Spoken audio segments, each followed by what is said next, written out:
And there's another test. This is the Chevy Blazer. Looks pretty bad. There's a lot of intrusion in the footwell area.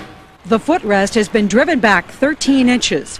But in a test where broken legs are usually the most serious injuries, there is concern about this dummy's head. Major problems in this test. You will see how much violent movement there is. The dummy's actually looking back up at you.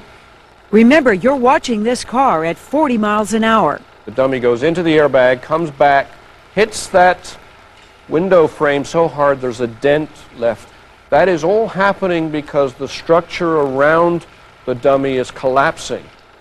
Although the computer readings indicate no serious injuries to the chest or legs and no life-threatening injury to the head, O'Neill says the dummy's head hit hard enough to cause a concussion.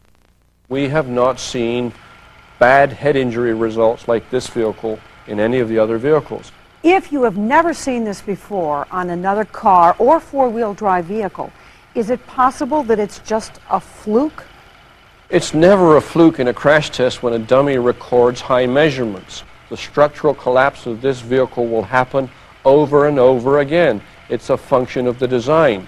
The precise movement of the dummy may not be repeatable, but if you run this test over and over again, the structure will collapse in similar manners. Dateline asked General Motors to release any films of any offset tests it had done on the Blazer. GM declined, but sent this letter saying, "It's important to consider a broad range of accident modes, not a single test. That redesigning cars to improve leg protection could have negative consequences for the protection of the head and chest.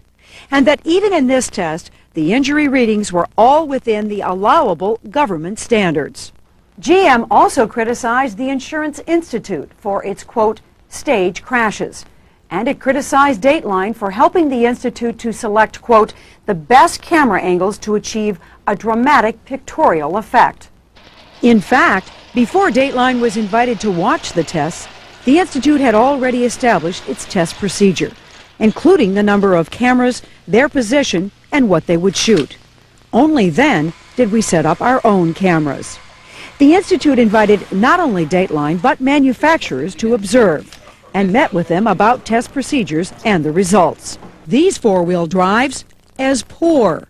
The Isuzu Rodeo, also sold as the Honda Passport.